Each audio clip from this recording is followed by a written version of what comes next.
সবাইকে স্বাগত জানাই বিনাদির রান্নাঘরে।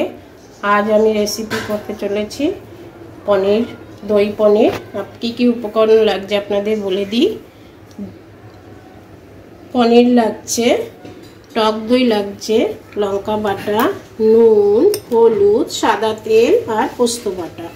এই কটা উপকরণ দিয়ে আমি দই পনির করছি, আপনারা দেখতে থাকুন।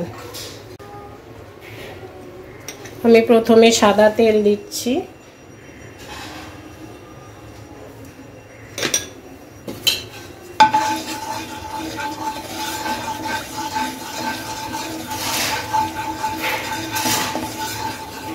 পনিরগুলো হালকা ভেজে নেব,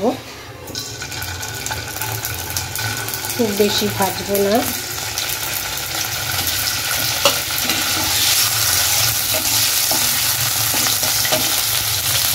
সামান্য একটু নুন, সামান্য একটু হলুদ দিয়ে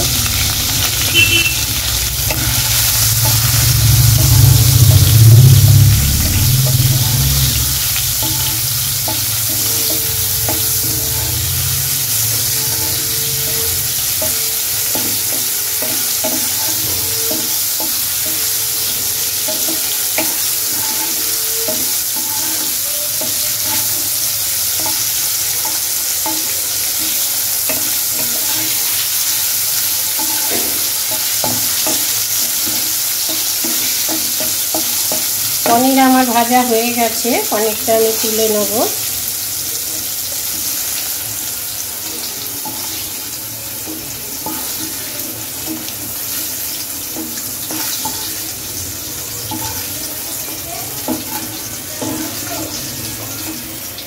পনিরটা আমি তুলে নিয়েছি। আমি এবার দেব লঙ্কা বাটা, কাঁচা লঙ্কা বাটা দেব।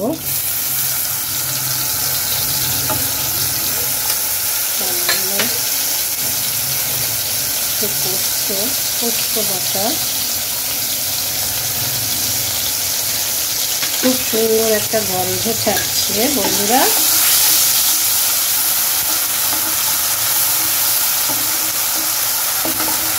কাঁচা লঙ্কা পোস্ত গন্ধটা একটু হলে, ভাজা হলে তারপরে দেব টক দই।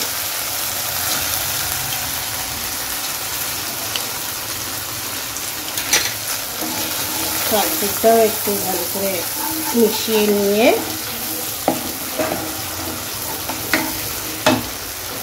একটু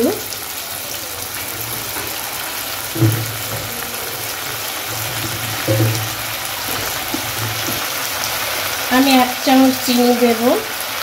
এইটা একটু মিষ্টি মিষ্টি হবে পনিরটা, যেহেতু দই আছে একটু চিনি দিলাম ব্যালেন্সটা হওয়ার জন্য।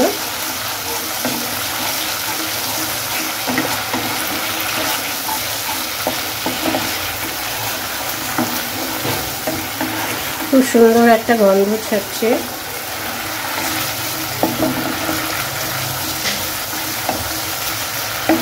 টক দই, কাঁচা লঙ্কার পোস্ত আমার মেশানো হয়ে গেছে। আমি এবারে পনিরটা দিয়ে দেব।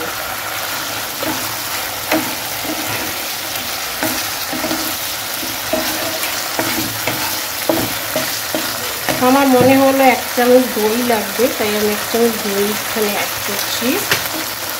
এটা দই পনির যেহেতু, সেই জন্য আমি 1 চামচ আরও দই দিলাম।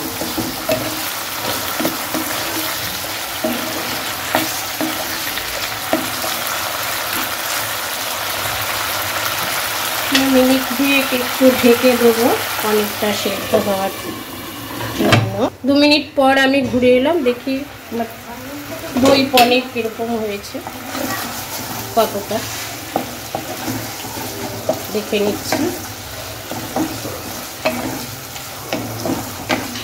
আপনারা বাড়িতে বানিয়ে অবশ্যই খাবেন, খুব সুন্দর লাগবে খেতে।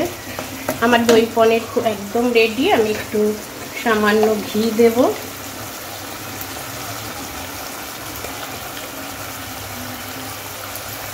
আমার দই পনির একদম রেডি।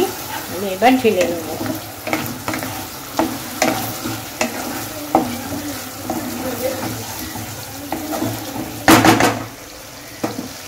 আমি গ্যাস অফ করে দিলাম।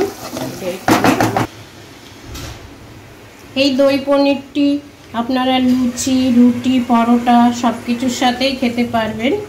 যদি এই রেসিপিটা ভালো লাগে লাইক করবেন, শেয়ার করবেন, আমার চ্যানেলটির পাশে থাকবেন। ধন্যবাদ।